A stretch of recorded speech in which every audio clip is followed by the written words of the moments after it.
What's up, everybody? Welcome back to the tavern. I'm Spencer. And I'm Eli, I believe. And this is Bardic Blunders. You alright? You have an existential crisis right as we started?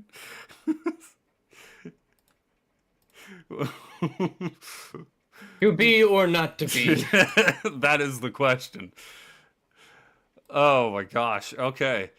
Um yeah, we're back. We actually have things to talk about this week.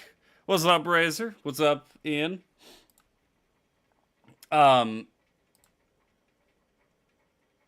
I need to get the link to post in the Discord for everybody else, so I mute that. I don't want myself talking over myself. All right. That would be good. Yeah, that's how you know it's high quality. Um but yeah, so we've got a lot of interesting news. But before we get to that, there's something I wanted to talk about because oh shoot, the other thing I forgot to put on was they announced like the stuff for the next Minecraft update. Okay, we'll talk about that. It's not on the board, but we'll talk about that. I've seen a bit about that, funny enough, with all the super sad ghasts. Yeah, it's really funny. But speaking of Minecraft, I don't know how I was thinking about the Minecraft movie and not the update. But there's been this thing. They've been unleashing more trailers. What's up, Reaper? They've been releasing more trailers. I said unleashing the first time, which is a really funny term to use for that. But they've been releasing more and more trailers of the Minecraft movie, and it is 90% a trope that I've noticed in a lot of video game movies. Really, a lot of movies that are trying to establish a lesser known property. And it's the having the fish out of water character, and they're constantly doing the, whoa, what's this? Oh, that's weird. It's just like they're trying to surrogate the audience that's not familiar with the IP. But it just ends up being super annoying because you have things in, like literally the last trailer for Minecraft they released along with all this update stuff is they're walking through a village and the other characters, the group of characters that aren't from the world just go, "What are those?" when talking about the villagers. And Jack Black's like, "Oh, those are villagers. They like eating bread, but they're pretty chill if you don't mess with them too much. Oh, and what's that? That's an iron golem. Also pretty chill, as long as you don't mess with the villagers." And it's just like, yeah, I know. Minecraft's been out for 15 years. Just have a movie set in the world. Why do you have to spell everything out? It doesn't make sense. It makes for terrible story writing because the entire thing is just, oh, that's weird. Yeah, it's this. Oh, okay. Is there a moment in the trailers they've showed that has not been something like that? I have not seen any of the trailers, so I could not tell you. I swear, that's legitimately the only things that I remember, aside from the what's now become the meme of Blackjack turning around and going, "I am Steve." And then the other notable thing, which was putting the meme in "As a child, I yearned for the mines," which I think they expected to be a lot funnier. Probably. But because I mean that is a pretty funny meme, but I just don't know. I think they expected it to hit a lot harder. But that's not the only, like, Borderlands did that. Not quite as in your face about that. Borderlands was, but it was still like, oh, what look at this weird thing. Oh, how did you do that? Oh, I don't know. It's just like it that I know there's another movie that I can't think of that I remember doing the same thing, and it's you just sit there and roll your eyes because I don't know if they don't realize that 90% of the people going to watch something like that are already well aware of the property, and that's the reason they're going to watch it. Yeah. You know, you don't have a great deal of people going out of their way to watch the Borderlands movie who have no idea what Borderlands is. Exactly. And yes, there's probably going to be a decent amount of people who don't know what Minecraft is, who just take their kids to see it because they want to see it. But yeah, that's not an excuse. That's the game you kids play. Oh yeah, it's that weird.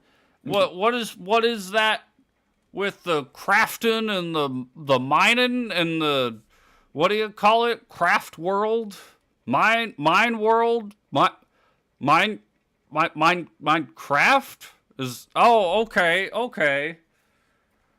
Oh yeah, there's the movie. Okay, yeah, we'll take you kids to see the Craft Mine movie. Yeah. Like, good grief. You can't even make the excuse, because I've seen a huge point of emphasis for people defending the movie have been like, well, it's a kids movie. It's a kids movie. It's for kids. Like, yeah, you know what other movies are for kids? Kung Fu Panda. How to Train Your Dragon. Those are fantastic movies that are for kids. There's others that I could name that aren't as much in the mainstream, like Meet the Robinsons.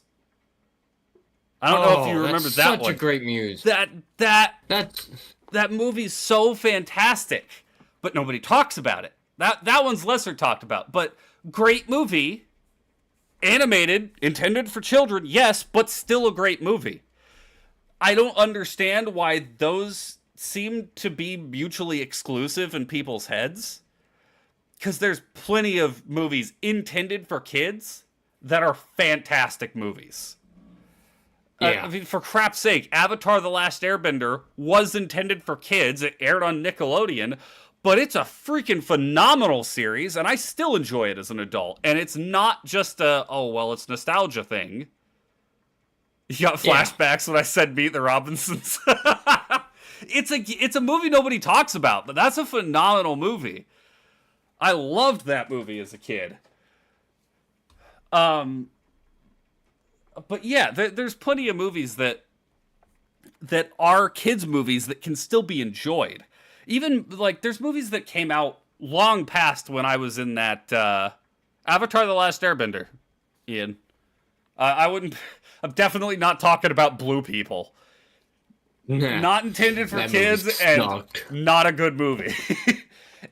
Good elements, but it's a 3 hour. It's so hard to sit through. That movie is but no, it's not a mutually exclusive thing. Wreck-It Ralph is a fantastic movie. That came out when we were in high school. We were way out of the demographic for that. Still a fantastic movie. I actually really enjoyed that movie.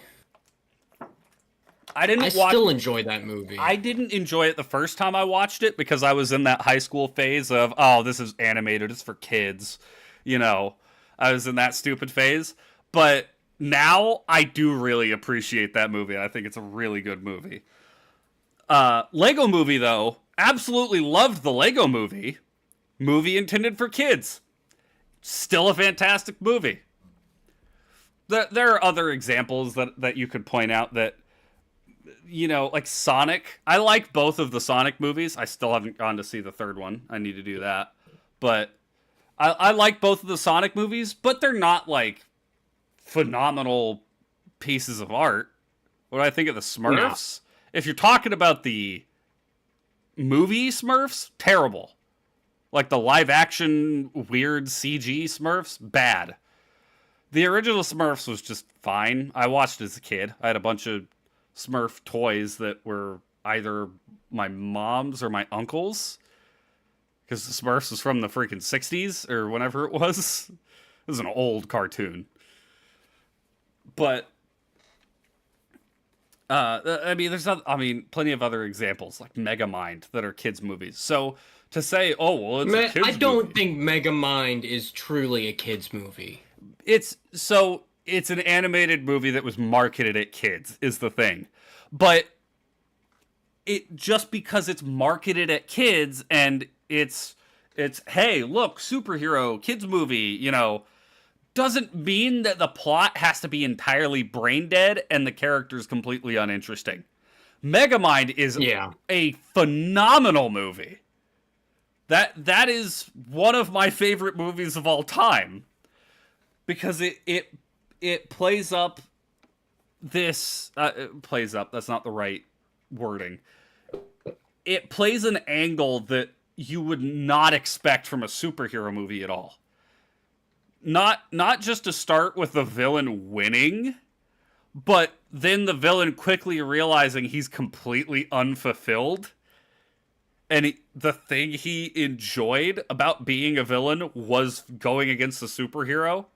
That was it. It wasn't about... His goal was never to win.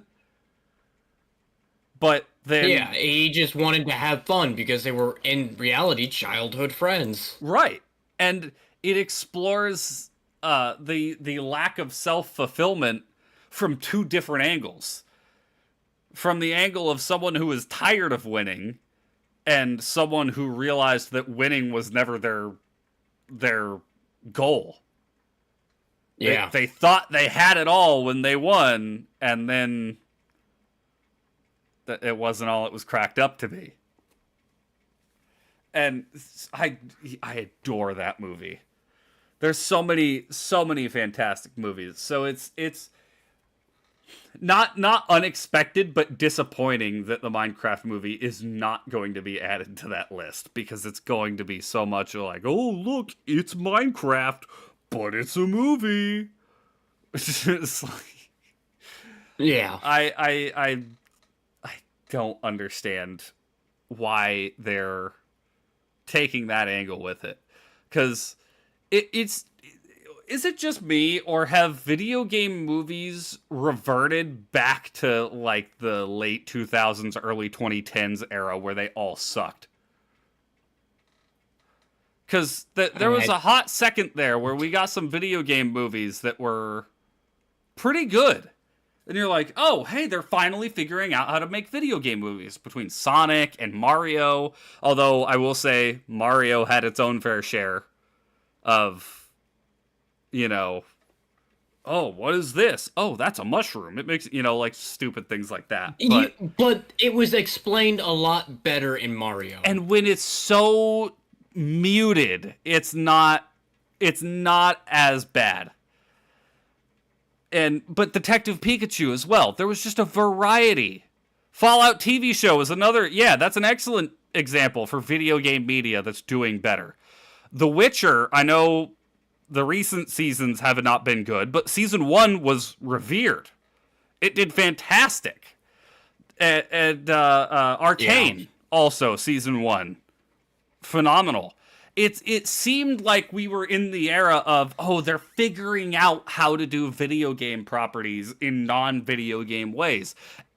And now it's like we're reverting back to, hey, here's a video game. This was popular. Let's throw money and make a movie.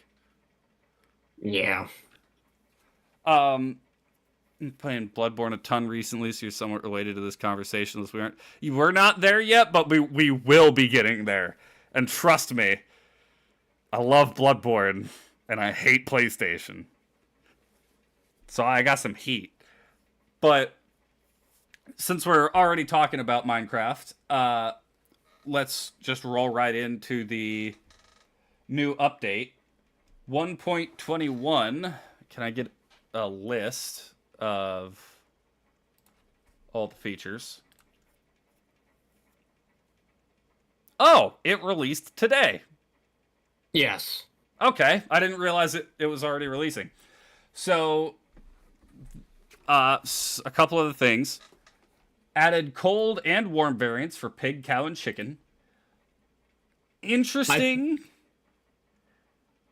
I no joke, dude. I was playing. I opened up Minecraft last night to try and play it early, but because I was like, I don't know when this is supposed to release. It released sometime this afternoon. I was like, I wanted it this morning. That's funny. At like 1 a.m. Okay, have you seen the warm and cold variants for the mobs? Yes, I was actually trying to spawn those because I just wanted to see what they looked like. I think it's an interesting concept. I don't know that the new ones will ever be as iconic as the original ones. But, oh, the ghasts come this summer. Gotcha. Okay. Yeah. So we'll run through these. They were just teasing it. Sheep now spawn with wool color depending on the biome. New sound variants for wolves, which are really weird. New spawn egg visuals, fallen tree generation, firefly bush, leaf litter, wildflowers, bush, short dry grass and tall dry grass, cactus flower, new falling leaf particles to all leaf blocks that did not already have them, new ambient block sounds in the desert and badlands biome, and then language support. That's not a big deal. So the drop we got today is just some a few cool basically just flavor added to the game. Yeah. It's nothing that's crazy. It's not one of those I don't like. I don't know how I feel about the drops because they're more frequent, but they're so small, it's hard to care about the game that much when the drops come out. Fair enough. Okay, Minecraft Live recap. That's what we want to talk about. So, they explained drops, but it is these small things, like they added the cactus flower and the new mob variants. That's kind of what the drops are going to be. Oh, and they're calling this the Spring to Life drop, I guess. Okay. Sure. Exclusive Minecraft. Wait, in-game live event for the Minecraft movie? Play mini games inspired by the movie and save Midport Village from a piglin attack. I'm good. This is one of the more interesting things that I'm excited about. POV, those people who are like, fix Minecraft, and we're using that one song, Feed the Machine, when Mojang adds a pig reskin. Yeah! Yeah, there's a lot of people who are just like, why? But, vibrant visuals. So, in essence, Minecraft is finally going to have a vanilla version of shaders, where you're going to see sunlight shining through trees, reflecting off of pumpkins, going down into the ocean, pixelated shadows, improved water effects. That's going to be very interesting, because Minecraft has largely had the same visuals for its entire existence, outside of a change in, like, alpha, I think, where they went from that bright green, like the lime green grass, to the one we know now. Yeah.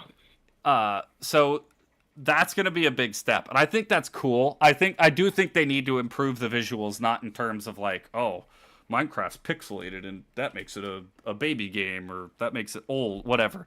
I mean, like stuff like that, like shadows and all of that stuff. I'm glad they're finally messing with that. I hope they mess with the water texture too, to make it a little bit more like shaders, because when you use shaders in Minecraft, that game can legitimately look fantastic. Yeah. But that is very true. The ghast. Everybody knows about the ghast. That was the big thing that immediately caught on and just, Yeah, everybody's loving the Ghast, and I gotta agree with them. I can't play them. It is pretty neat. I'm glad we have a flying mob, especially that it can hold 4 players. It's pretty dope. Oh Yeah, no, yeah, Blackwell. It's not. It's not. That's what I like about the changes. It looks like they're making. Because if you look at it, it's not really making it overly complicated. Here, we'll.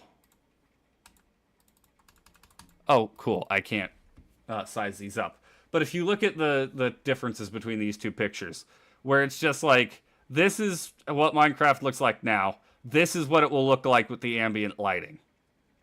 This just looks better. But it doesn't destroy the feel, because admittedly, yes, there are some shaders that can kind of destroy the feel of Minecraft's look. But yeah, I think this is a good spot, and it does look like the water is going to get a new look to it, and I like that. yeah. See, it looks so much. The shadows. The The shadows. shadows look so nice. The sun reflecting off the ice. That's great. That's gonna. Go over to the cherry blossom one. I want to see that one. Oh, so pretty. Yeah, It's like my nice. favorite biome now. Is It's the cherry nice. blossom biome. I really like the water. I really like the look of the water. So it's keeping it in the spirit of the game, but it's definitely giving it a lot nicer. I mean, just look at how much more cinematic that looks than a normal Minecraft screenshot. That's definitely exciting. The Ghast thing is cool, absolutely, but the visuals. This is Minecraft versus Assassin's Creed Shadows. You honestly couldn't tell the difference between the two. Wait, I can. Minecraft is a good game. Ooh, That's burned. the difference. Dude, that game's so stupid. It not only is the game just not good, they've pissed off all of Japan because they're butchering Japanese history. And it's just like it's bad. Ubisoft needs to sell their properties. I hope they go under and have to sell off everything. But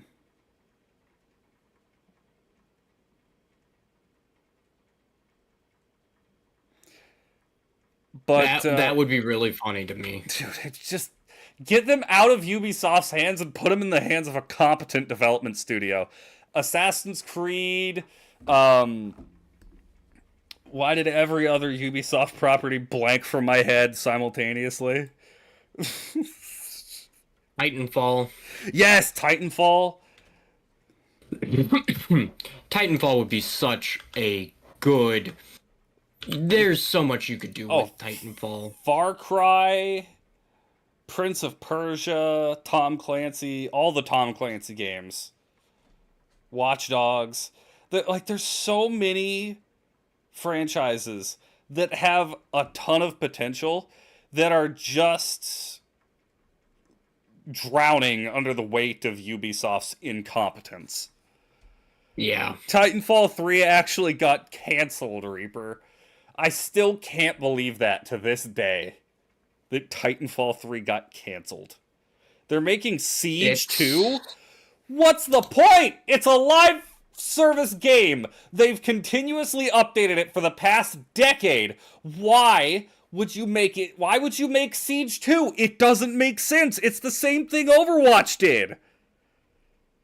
It doesn't make sense. Still angry at Bethesda for giving any quality or fun in the Fallout games. The firing squad, dude. I'm so.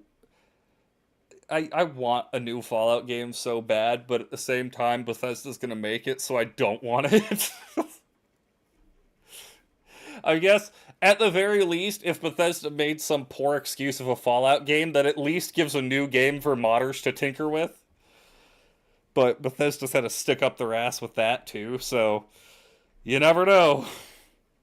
Yeah. But you know, I mean, speaking on all these, we were gonna go into, because there's a couple of notable remasters that one has been officially announced. The other one I think is rumored to be announced. I don't think it's been announced yet. Like a super tactical, but now it has Master Chief. Wait, Siege does? Siege has Master Chief? Ooh, You're joking, right? No shot. No shot.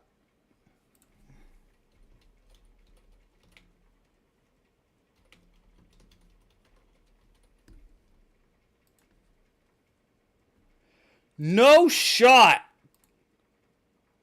does Siege really have Master Chief? Oh my gosh, they have a Master Chief skin for Sledge. You've I hate it. gotta be kidding me. They didn't even make the hammer a gravity hammer. They fumbled it in every way. what? What? Gosh, Ubisoft is.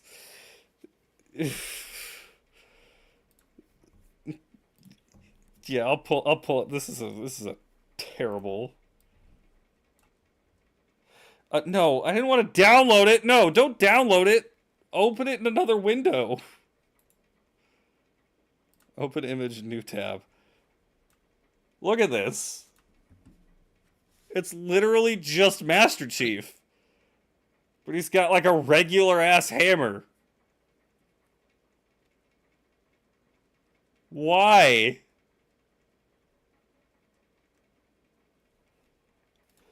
Like, it would have been cool if they added a thing for Sledge that he gets a gravity hammer or something like that.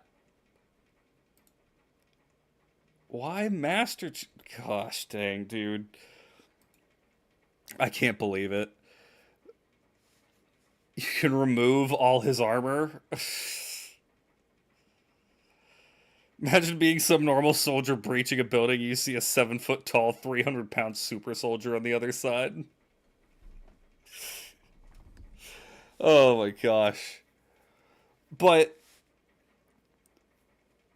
oh yeah, back the remakes. So the one that has been announced was Oblivion. Elder Scrolls 4 Oblivion is getting a remake. And the one that hasn't been announced but I think got leaked is Persona 4 is getting a remake. I knew he was in Fortnite, Ian. Everything's in Fortnite at this point. But Persona 4 is getting a remake.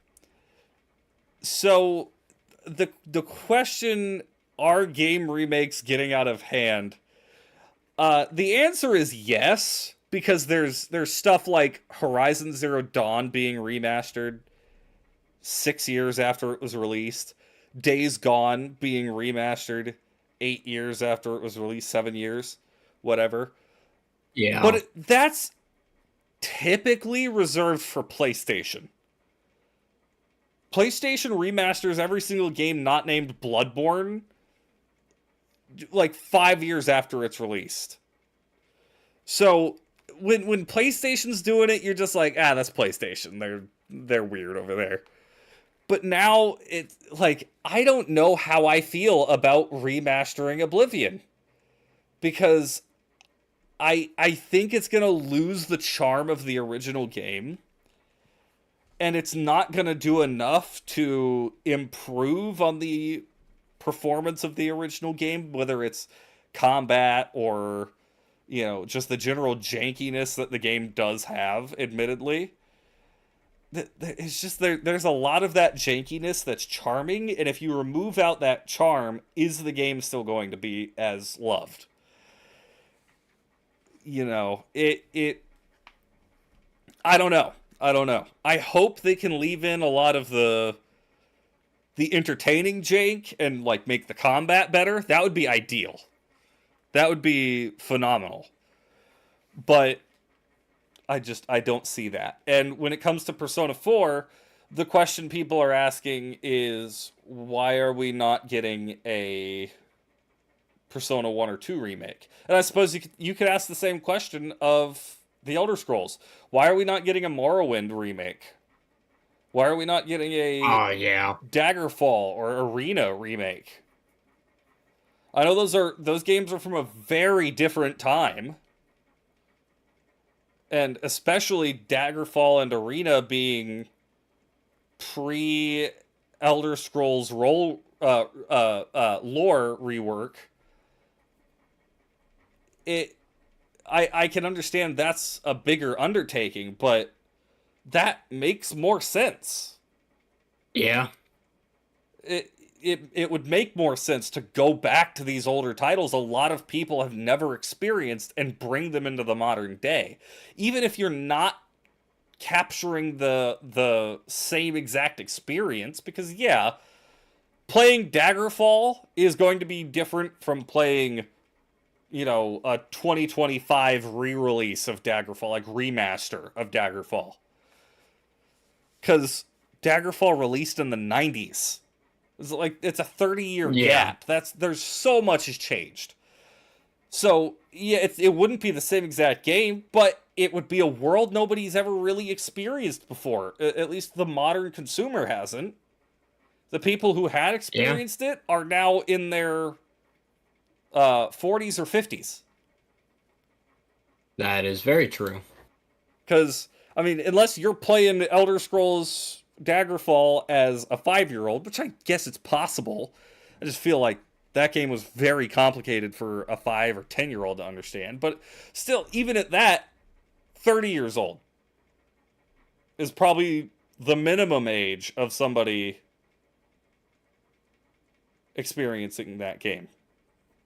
Yeah. 35. So there's a great deal of people who haven't played that and who won't go back and play it because it is admittedly jankier than modern releases. Oh, yeah.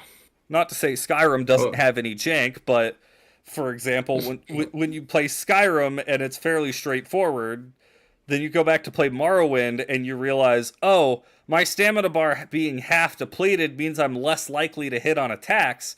There's a lot of people who are going to dump the game as soon as they start getting into the weird before they can even start breaking down a lot of the mechanics.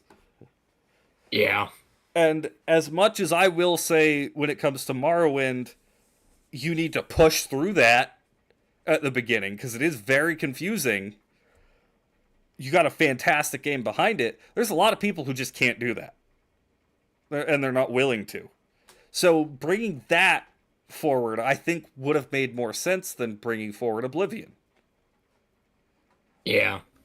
Though I will say, I never got a chance to play Oblivion. I could honestly probably go replay it now as an adult, but I will absolutely play the remake when it comes out. That's fair. I mean, I'm streaming Oblivion later this week. See, Dauntless, okay. They look great for the time they were released. They don't look good when judged against modern standards. Yeah, of course, Morrowind came out in 2003, I think. I think Morrowind looks pretty solid for 2003.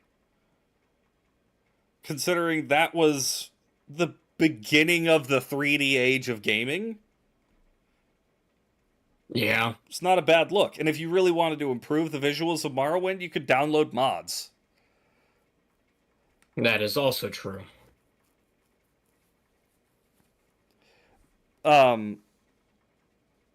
Yeah, I know that was the time before we were in school. I enjoyed freaking Pokemon Emerald, and that was released in 2003 as well. Why remake Oblivion when you can 2000 play and Sky Oblivion? You can't play Sky Oblivion. Bethesda has struck that down multiple times. They're not letting that team finish it. They keep getting in the way of that team.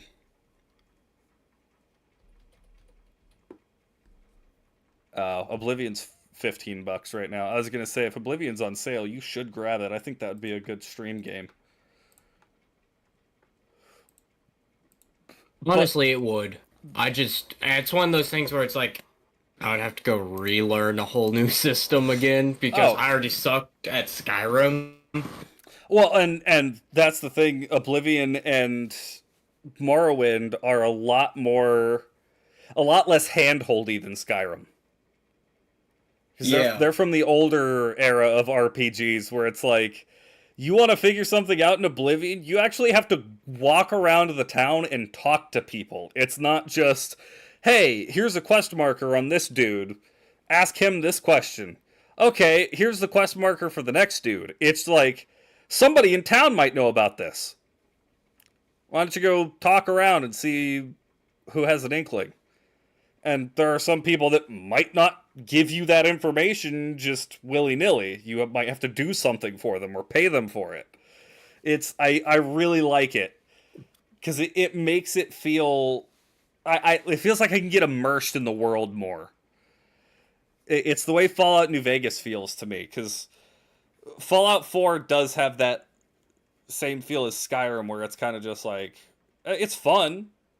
I'm not gonna say it's not fun, because I think Fallout 4 and Skyrim are both fun games, but they're very toned down on the RPG aspect, where it's just like you complete quests, and that's, there's not really a lot of nuance to it. The other thing with Oblivion and Morrowind is they have insane exploration. Where there's multiple dungeons and areas you can find in the two games that never have a quest lead you to them.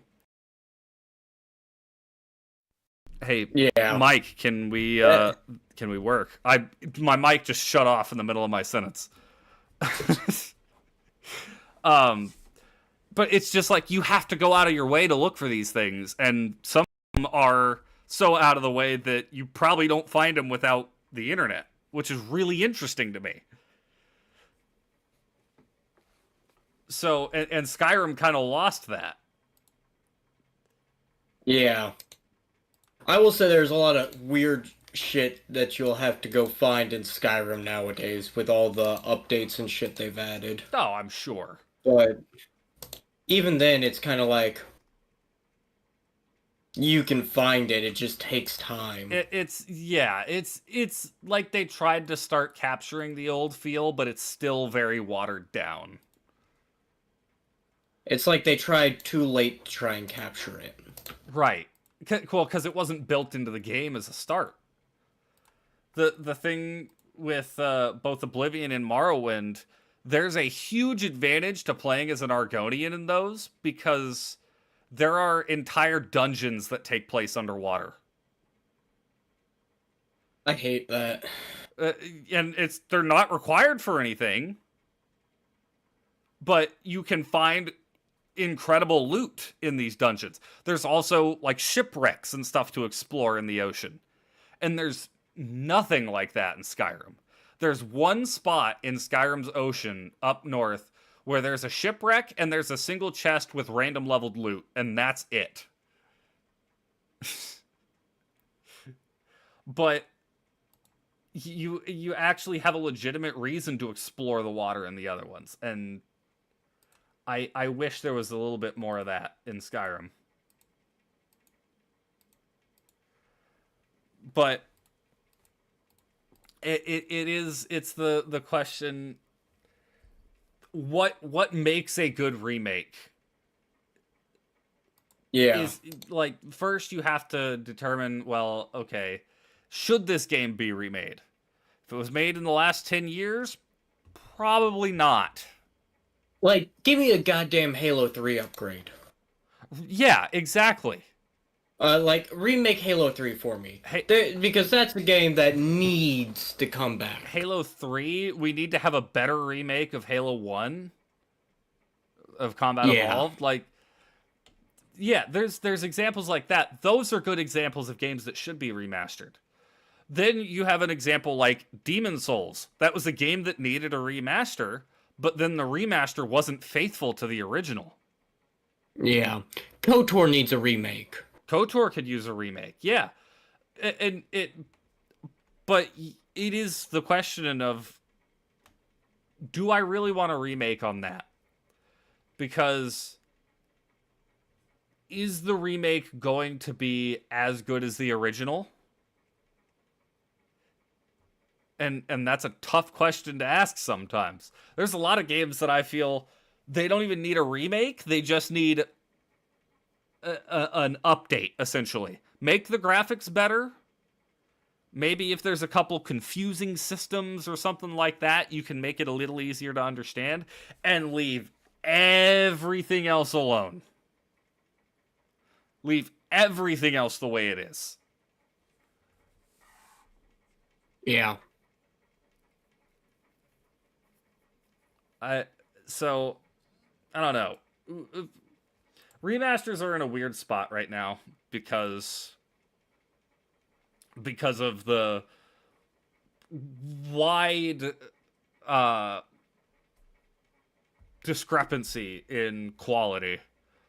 Because where you have things like Doom that came out 2016, and this new era of Doom has been phenomenal. It's spawned its own Doom fans. You know, it's really picked up. Completely different game from the 1990s Doom, but just as good. Yeah. You also have plenty of examples like Demon Souls, where mechanically, yeah, sure, it's mostly the same game, but visually and storytelling wise, it's not up to snuff. I'll be interested to see Doom: The Dark Ages. I don't know. I mean, I got Doom 2016 on Steam because it was on sale for like $1. So I'll play through that at some point on stream. Yeah, it keeps the spirit of the franchise but updates it. Yeah. And make, yeah, that's what people are looking for. They're not looking for, hey, we know Last of Us just released like 5 years ago, so here's a remaster. No, that it doesn't need a remaster. Even if the game looks marginally better, what's the point? Yeah. To Captain America, someone with a chainsaw shield, so I'm happy. That's fair. That's fair. Absolutely. But yeah, Left 4 Dead 2. Would that need a remaster? I don't know. I still think the original game is quality enough that it doesn't need a remaster. It'd be cool if it got one, but I'd also think I'd be better. I'd prefer a new Left 4 Dead. Yeah. So it really is a case by case basis, Dauntless, because there are some games that I think would be better served to be mostly left alone, just update the visuals. Demon Souls is a case of that. Shadow of the Colossus is a phenomenal example of what a remaster should be. It was the exact same game, but just visually improved. I'm not against retellings. I'm just saying it needs to keep the faith of the original. And the thing with Demon Souls is where they had very specific lore with certain things, and it's like the way this thing looked in the original was crafted like that for a reason. Like, oh, this boss that's called Flame Lurker and looks very demon-esque, but also has a lot of odd human features in it. It was a human who got turned into a demon. And I can't remember the lore for it exactly, but there's a reason for the way it looks. So when they turn it into kind of this generic looking demon in the remake, it loses some of that uniqueness that it had. Yeah. What about Final Fantasy VII? I think Final Fantasy VII was a solid remake. Because it had an interesting angle where it mixed the turn-based combat with real-time combat. And that was really cool. I wish that I still had my PlayStation Plus membership to finish that, because I was really enjoying that. But the visuals also way better. Do I think a Final Fantasy VII remake could have worked if they just updated the visuals and kept the original game? Sure. In that case, I think what they did was better. But there are other games where I don't think. Like Demon Souls is I'll keep going back to that one. Because fundamentally, between Demon Souls and Elden Ring, not much has changed.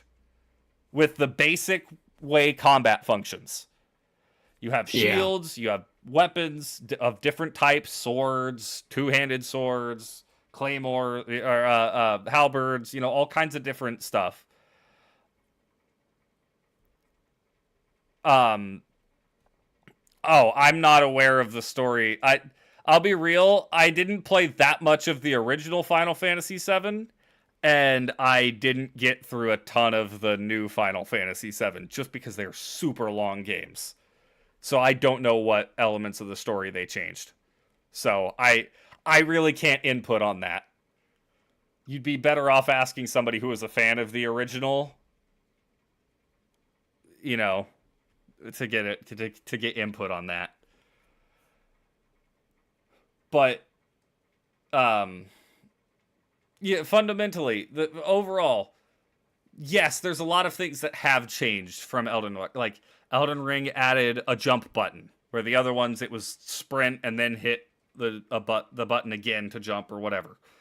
The Bloodborne added like the rally system and the quick step, so it made it a lot more fast paced. Even Dark Souls added different things, like switching the bosses away from almost like puzzle mechanics to like fights, where it was legitimately, there's nothing to figure out here, you just have to beat this boss. So there's things that have changed, but fundamentally everything is the same. Really, all they had to do for Demon Souls was update the visuals, keep everything the same, just bring it up to modern standards, and then release it on more than one platform. So you don't have to own a PS3 or a PS5 in order to experience the game. Sure, Dauntless, you can tell me. I don't really care about the story for Final Fantasy VII, so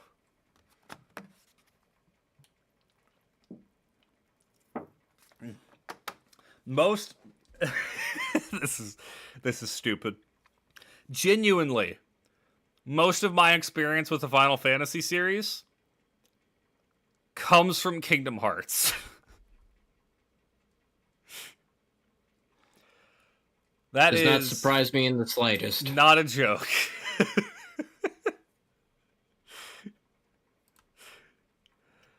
A great majority. Oh boy.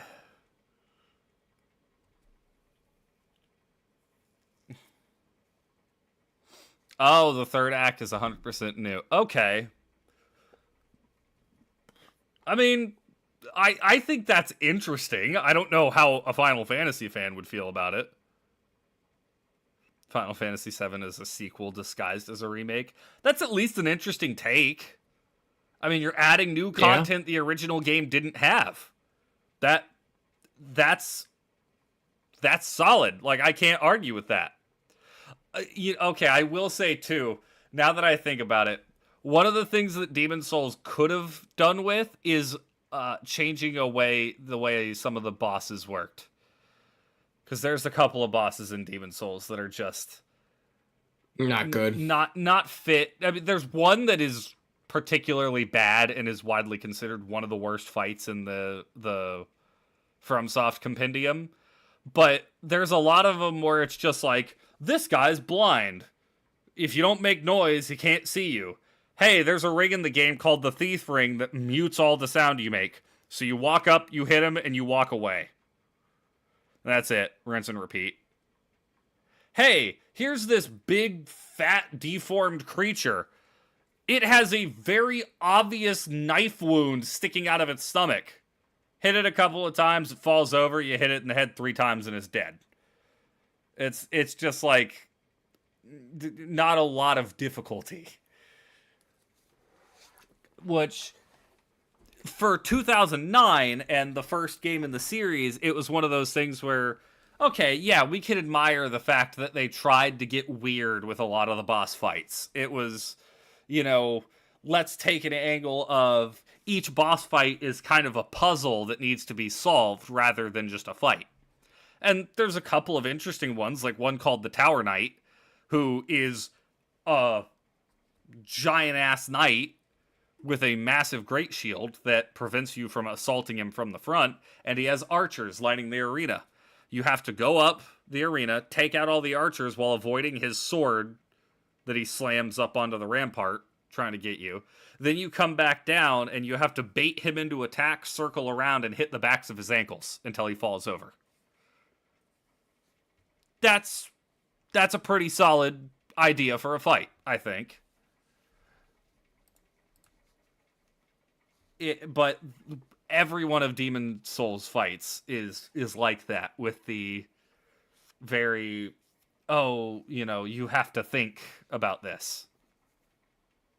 Most games, that's the thing. There are a lot of gimmick fights in Demon Souls, and I think that should have been changed. Or at least the gimmick should have been improved.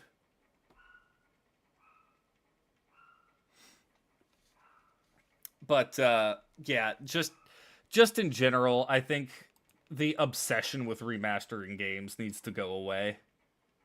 Yes, I completely agree with that one. Like, how many times has Skyrim been released in 10 years? It's like 14 now, but still.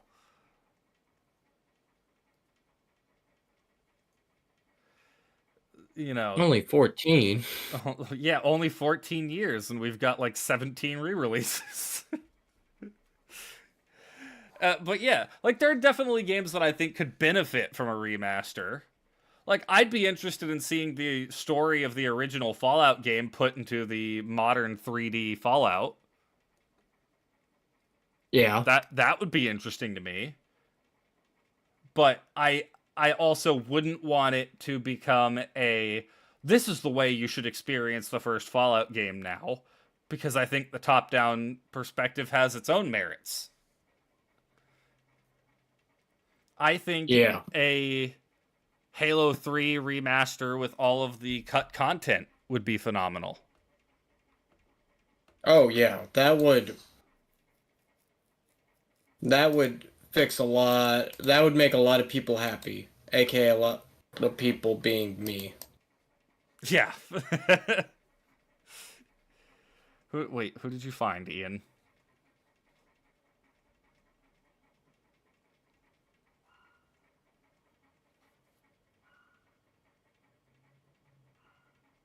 No, I mean 3. Halo 3 had cut content. Halo 3 had a lot of cut content. So did Halo 2. The thing is, a lot of Halo 2's cut content made it into Halo 3 because essentially Halo 3 was the cut second half of Halo 2. Yeah. You found Randall in Fallout 76? Oh gosh. What are you gonna present to me?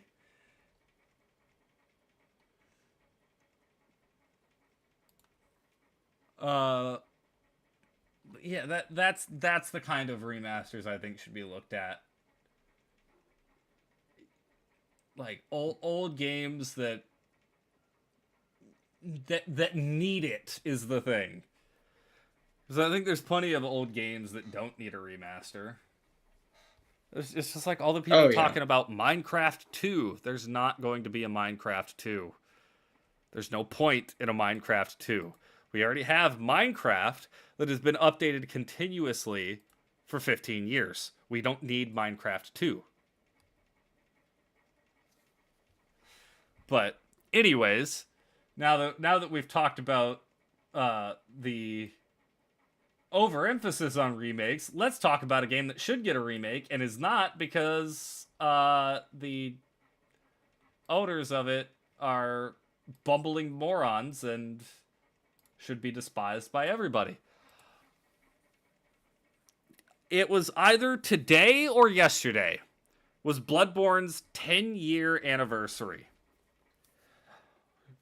Gosh, I'm old, but 10 years. 10 years this game has been out. And for 10 years, you've had one way to play it. Two, if you count separate console generations. But you either had to have a PlayStation 4 or a PlayStation 5. And the game was locked to 30 FPS. Not great. Not great, especially for a fast-paced game like Bloodborne. Still a phenomenal game, despite it, but it tells you how great it could be if it wasn't limited by that. Sony did not even acknowledge that it was Bloodborne's 10-year anniversary. Not even a tweet. They put out a tweet for Bloodborne's 5-year anniversary. They put out a tweet for God of War's 20-year anniversary. They put out a tweet for Horizon Zero Dawn's 5-year anniversary. They put out a tweet for every freaking game that comes through their system, except for Bloodborne. The day before a PlayStation Direct, they strike down a lot of Bloodborne mods and ways to access Bloodborne ROMs online so you can download them and play them in a PS4 emulator on your computer. They strike those down the day before a PlayStation Direct. Oh, hey, a PlayStation or a Bloodborne thing's coming. Nope, they just did it. They just did it to do it because they're assholes. They continue to not only ignore Bloodborne. It's not even they're not even ignoring it. It's almost like they're actively upset that it's part of their library and do everything in their power to punish the fans of it. Yeah. They strike down mods that would improve the performance. They remove your ability to play it in a ROM unless you have a cracked PS4 or PS5 to dump the files from onto your computer. They're becoming like Nintendo with this kind of stuff. And it's freaking ridiculous. It's incredibly infuriating for someone like me when that's one of my favorite games of all time and I have to watch it get butchered over and over again. I can't even play the freaking game anymore because their stupid ass console stopped working. I don't even have access to my favorite game of all time. Because PlayStation doesn't know how to make a damn console, nor do they know how to distribute their freaking phenomenal game properly so people can actually experience it. I'm not happy. Oh yeah, they're definitely mad at the FromSoft deal. 100% they're mad at the FromSoft deal. But it's just I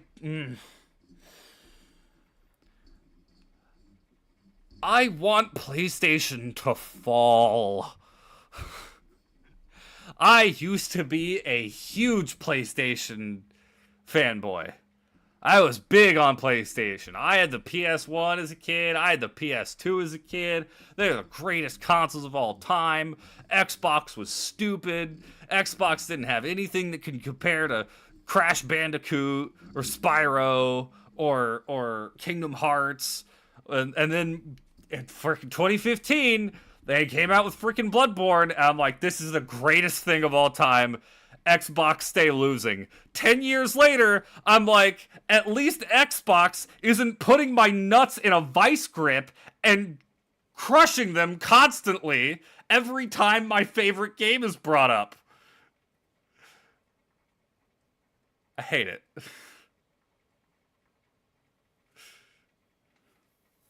DS3 is fantastic, but Bloodborne was better than DS3. Bloodborne's combat is so unique, and that's the disappointing thing. It's not like, oh, you missed out on Dark Souls 2. Dark Souls 2 is great, don't get me wrong. I love Dark Souls 2.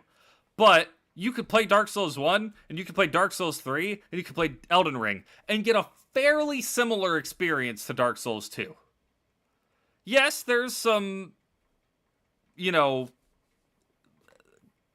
differences between the combats in the games because of age, but generally same thing. Bloodborne, so much faster paced. It has the trick weapons. So there's only 27 weapons in the game, but each weapon has 2 different movesets because they switch between different styles. You have gun parries. There's no shield. You can't just turtle behind a shield and wait for a boss to stop moving. So you have to be proactive in fighting the freaking boss. It's such a phenomenal combat system. The game Can I ask a weird question? Isn't Bloodborne the one where you're the thing hunting all the bad guys? Yes, you're the hunter. Literally. Is that also the one where you get killed in the end? One of the endings has you getting killed, yes.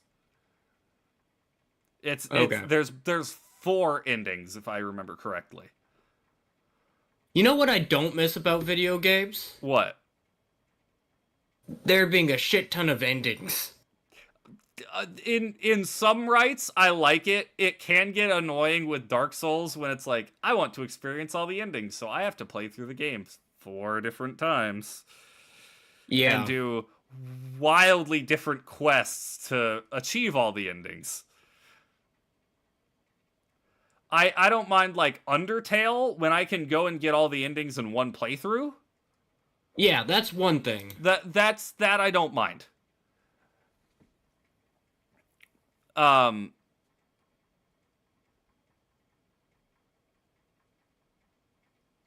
You hate when a casual game over is considered an ending, like in Nier Automata. Oh, Nier Automata has like 75 endings, but there's literally one ending is just eat a fish and you're an android, so it kills you because the fish is wet. Like,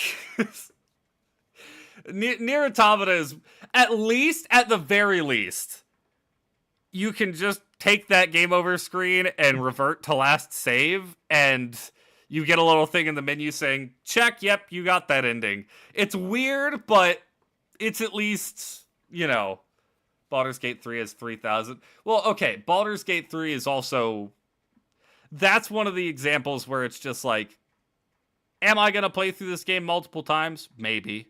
Am I going to make marginally different choices? Probably.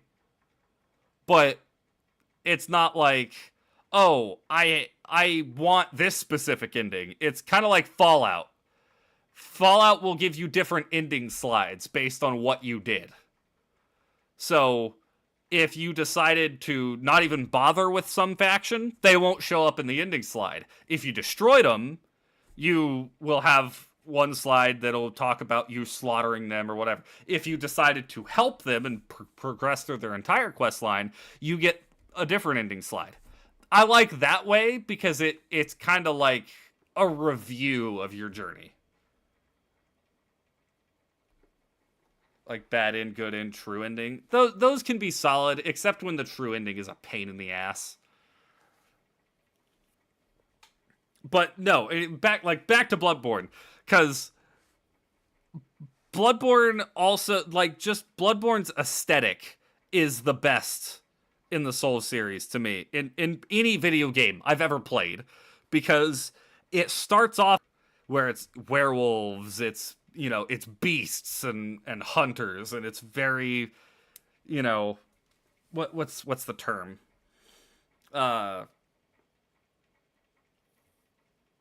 It's termed after a specific author. Like Bram Stoker's Dracula is a good, like, Van Helsing, like those kind of things. Very inspired the beginning of Bloodborne. And it slowly shifts into this cosmic horror akin to like Cthulhu mythos and everything like that. And it's so cool, and the way insight plays into the game is, the more insight you have, the more you see. But do you really want that insight? Because the stuff you start to see gets worse. And when you start realizing what's actually going on, you maybe don't want that insight. You'd maybe be better off without that kind of insight. And that's what I love about Bloodborne. And the fact that can't be experienced by so many people because PlayStation continues to shove their heads in the sand and be like, we don't know Bloodborne exists. Victorian. That's the word I was looking for. Thank you, Black Hole.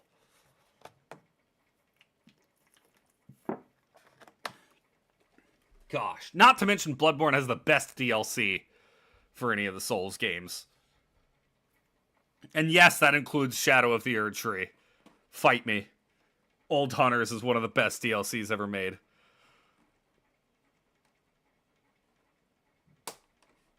The Institute is lame and bland. Oh, yeah, Fallout 4. That's the thing I didn't like about Fallout 4 is the faction options. Especially on the back of Fallout New Vegas when it was like you had all these factions and everything was more nuanced and,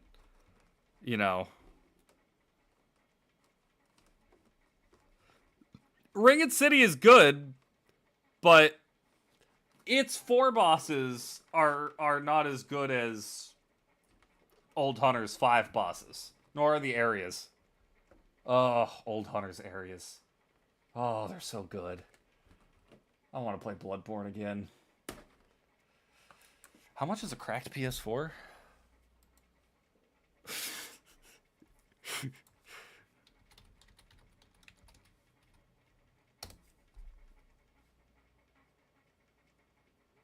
Oh, jailbroken PS4. That's...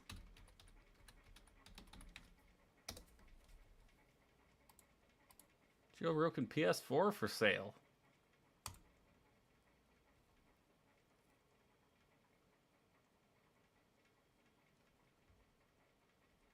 These are just regular PS4s.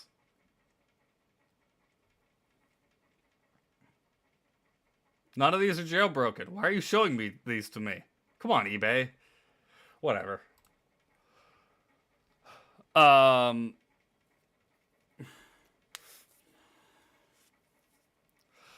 Okay. The Living Failures are just a meh boss. Lawrence is bad. I won't defend Lawrence. Ludwig is one of the best bosses of all time. Lady Maria is my favorite boss in any game.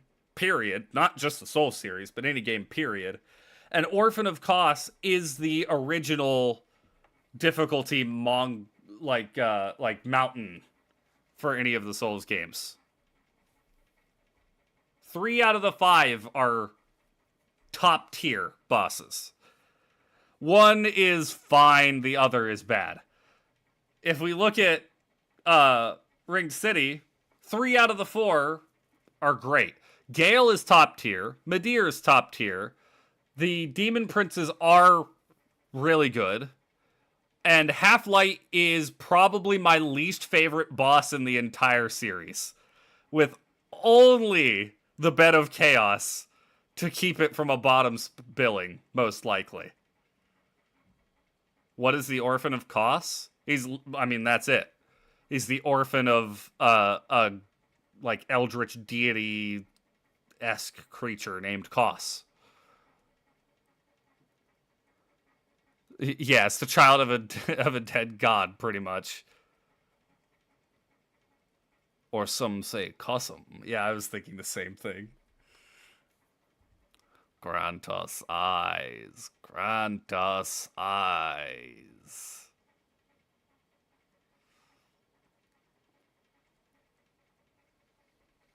Half-Light sucks, dude. I don't care what people say. Oh, co-op boss. Half-Light's bad. Half-Light's bad. I don't care if it's a co-op boss. I hate co-op in the co-op fights in Dark Souls. I always have. So the fact that I don't have to fight another player is better. I wouldn't say you're late, that dude. We're still talking, but yeah, I don't like PvP bosses, Dauntless. I don't like NPC fights. Period. So whether Half-Life is online or not, it's terrible. I can't stand that fight. Especially when the Half-Life NPC is super spammy.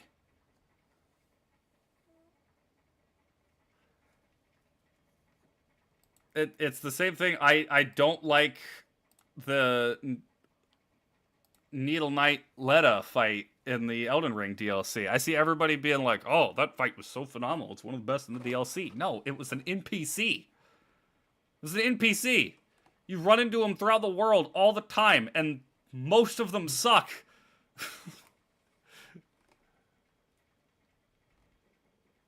Yeah, the Beast Scourge's transmission through blood. Yeah. Yep. I love the Bloodborne lore. It's so good. Okay, Ian, when I say NPC, I mean the one that's like a player. Everything in the game aside from the player character is an NPC. I'm specifically referring, when people are talking in the Souls games, they're about an NPC fight. It's ones where it's like a PvP fight, pretty much, but it's a non-player character.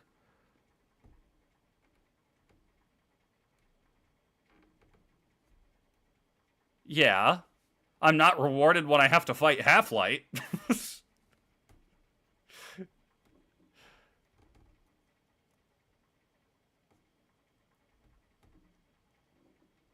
Okay, I pay attention to lore for these games.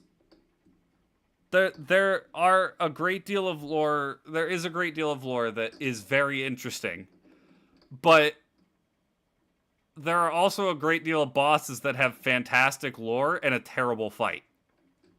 The Covetous Demon in Dark Souls 2 has great lore. Love the lore for the Covetous Demon. That is not a good fight in any way, shape, or form. Named Bergenworth translates to Worth of the Burial Place. That's interesting. I love little stuff like that. No, all DS2 fights aren't. That's cope from a DS2 hater. DS2 has its fair share of bad fights, but there are also just as many phenomenal fights. Dark Lurker, Surulon, Old Ivory King, Ava the King's Pet, Fume Knight is phenomenal. Velstat's a great fight. Last Giant's decent for a first boss. Pursuer is a great fight. Um, I like the Ruin Sentinels. They're not like top tier or anything, but the Ruin Sentinels are good. Duke's Deer Freya.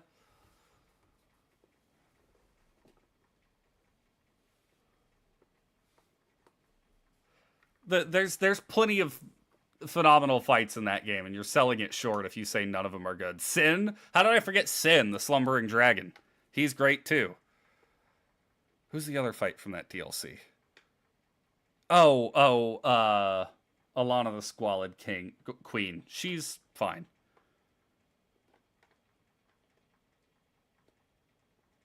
Oh, okay, Dauntless. All right.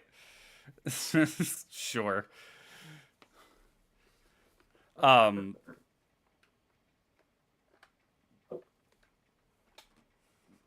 no, I mean, I'll forever be a Dark Souls 2 defender.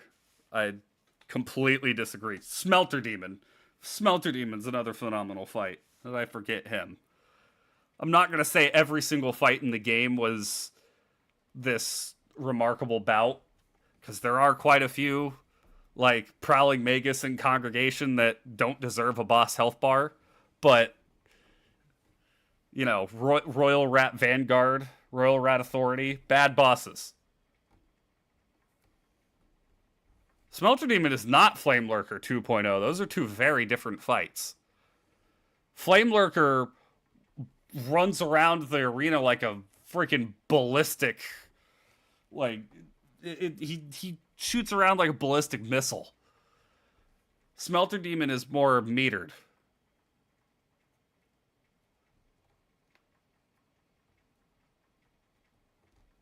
All right. Whatever. You're not going to like Dark Souls 2. That's fine. I can't tell you what you can and can't like, but you're also not going to convince me that Dark Souls 2 is bad, because I think it's just as good as the other Dark Souls games, and as a matter of fact, better than some of the others. It's better than DS1. Yeah,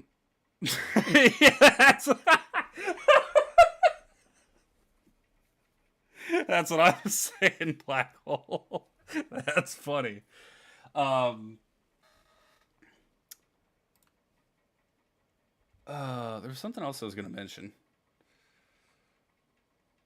I don't remember.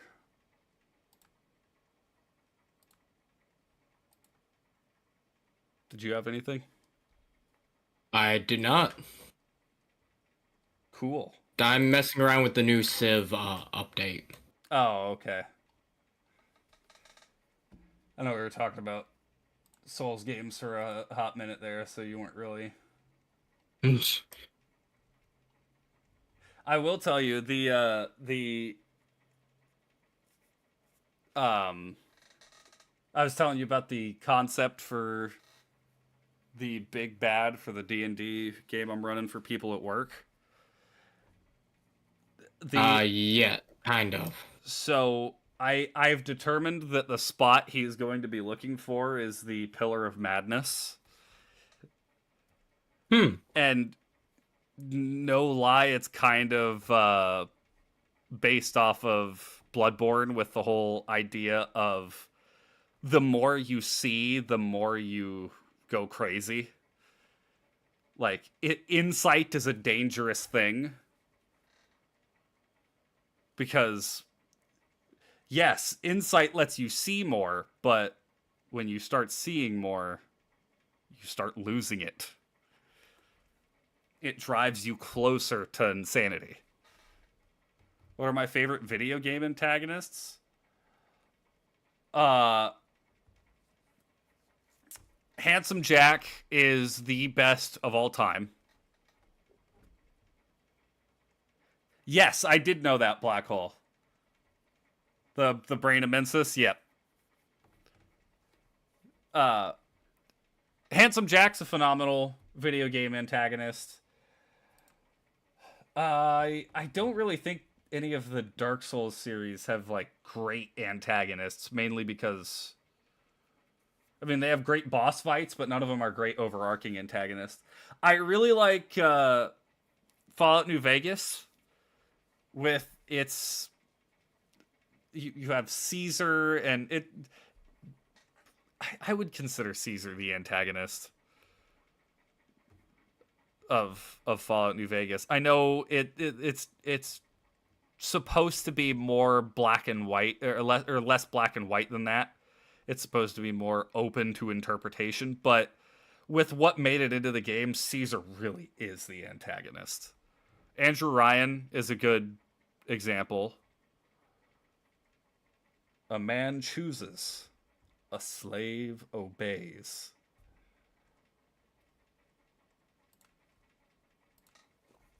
I think Gravemind is a pretty solid antagonist. I love to argue that Gravemind is not an antagonist because he's just a creature that's following his base wills. Like, oh, I have to do this. It's survival.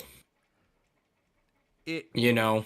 is survival, but when you look at it from the perspective of he's destroying the galaxy for his own survival, even though it's what it is just survival.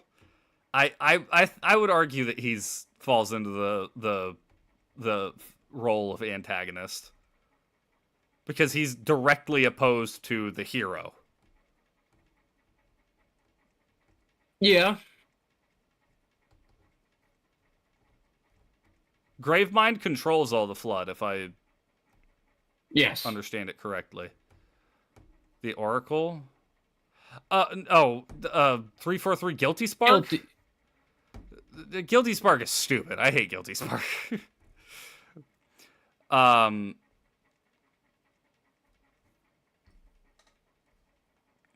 Yeah, Guilty Spark is annoying. Because it's like the argument. I like when people ask what's the difference between an antagonist and a villain. It's like the Puss in Boots movie is the perfect example. Yeah. Death is an antagonist, but he's not a villain.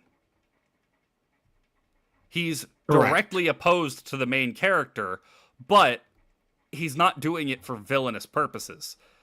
Jack Horner is the villain in that movie. Pretty much every villain is an antagonist, but not every antagonist is a villain. Correct. General Rom. General Rom's fine.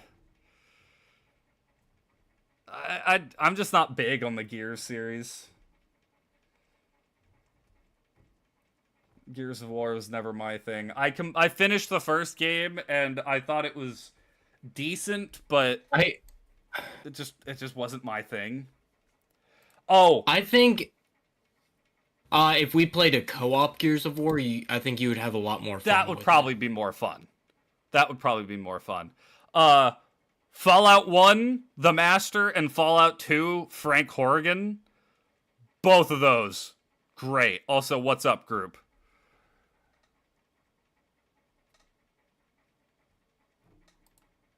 Everybody likes to point to Voss from Far Cry 3, but I like the way Voss's character plays, but I hate the phrase, "Did I ever tell you the definition of insanity?" I've always hated that saying. So I've always liked Pagan Min a lot more as a Far Cry antagonist.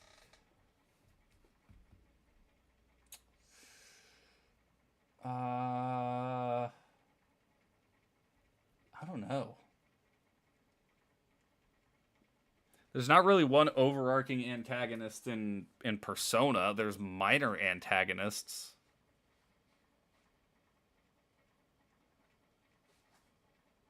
But I like a lot of them. Jack from RE7 is pretty decent. Yeah. We've actually run through all the topics already, group, and we're just talking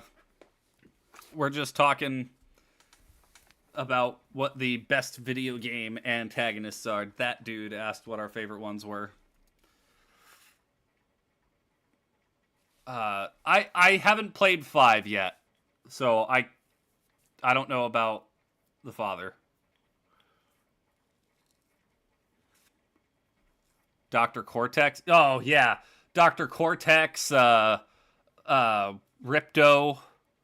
from Spyro. Who's the one in Spyro 3? The sorceress. She was pretty good too. Freaking Blue from Pokemon. Or if you want to go like Giovanni, it's probably more Kessler from Infamous 1. I haven't played Infamous 1. Dingo Dial. Oh my gosh, I love he's such a stupid name, but he's so funny. Dingo Dial. I'll dingo your dial. All right, you watch it, sir. Yeah, I don't know what other. I wouldn't really tout the Kingdom Hearts games for their antagonists. They got decent antagonists. I don't know if I've got any other games that I could think of off the top of my head. If we're gonna talk Pokemon though, I think I would say Ghetsis from Gen 5. Just cause and N. N was antagonist, Ghetsis was straight up villain.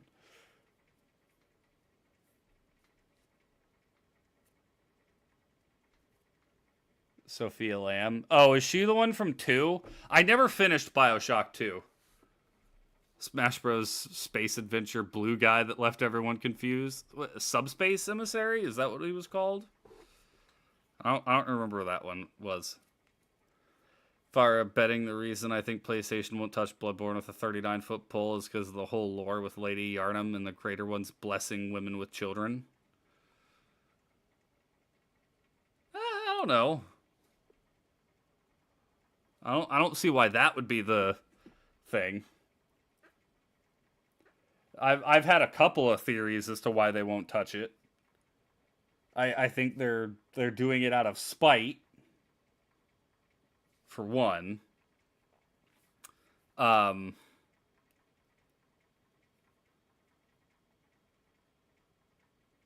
It's called Taboo. Oh, okay.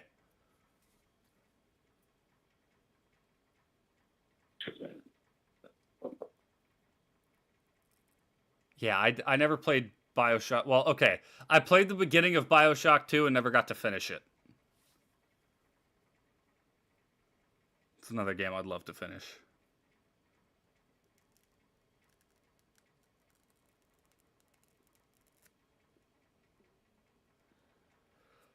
Oh, boy. But, anyway. I think that's just about all we got. You got a quote? Whoopsie-daisy. I forgot about quotes again. I was Good thinking job. about my soup.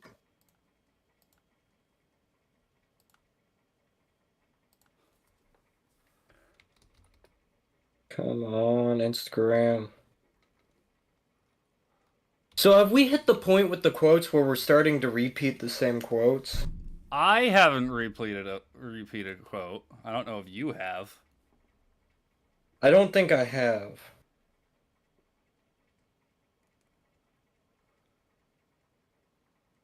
Why is it called BioShock? Because the bio's getting shocked. Okay, I got mine. I'm sorry. I don't know why it's called BioShock. I'm sure there's a reason. Go ahead. I knew from the moment I met you, I would spend a lifetime missing you. Lee Martins. Okay. A shepherd with no flock is just an idiot with a stick. Silas from League of Legends. That's a real good one. I love... Dude, I gotta say, League of Legends has... Everything about League of Legends is phenomenal, except the gameplay.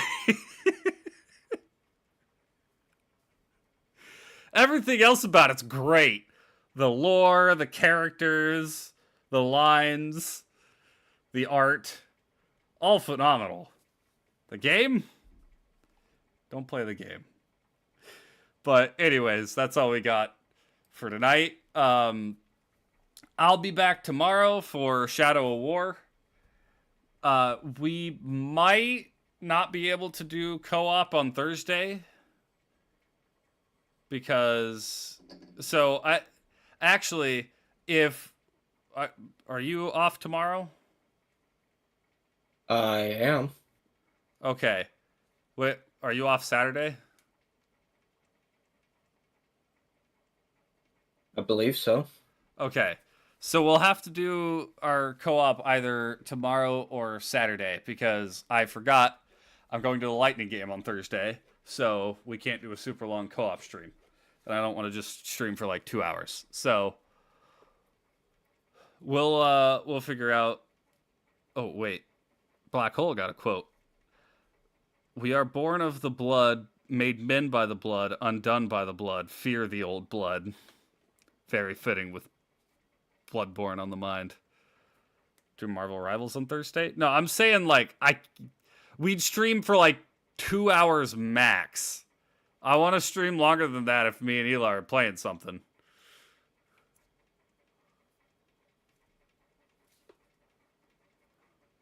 So we'll figure it out.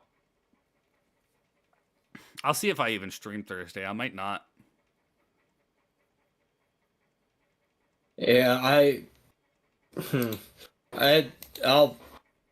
just kind of hanging out, you know. Not. Yeah, I get you.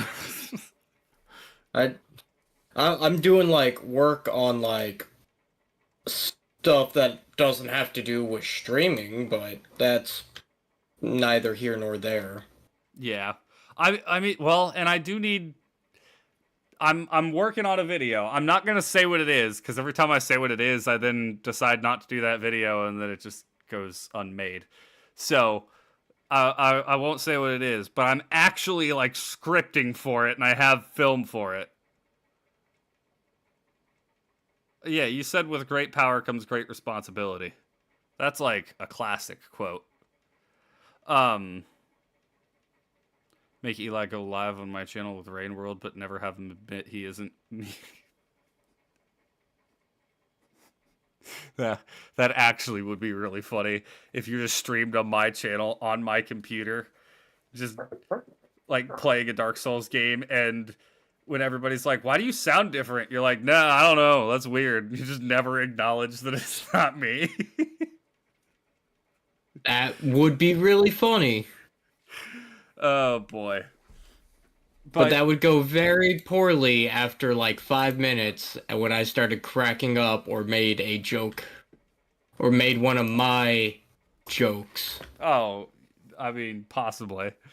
But yeah, anyways, I'll probably take Thursday off then. We'll move our co-op stream to we'll either do it tomorrow or we'll do it Saturday, and then whichever day we don't do co-op, I'll do Shadow of Mordor. You dream of being able to quote me saying an Eli joke? I dream of you never getting that opportunity. But yeah, I'll probably just take Thursday to work on that video. See if I can actually put out a video other than just live streaming. So, but anyways, thank you everybody so much for watching. Hope everybody enjoyed. Hope everybody has a great night. We'll catch you tomorrow. Tally ho!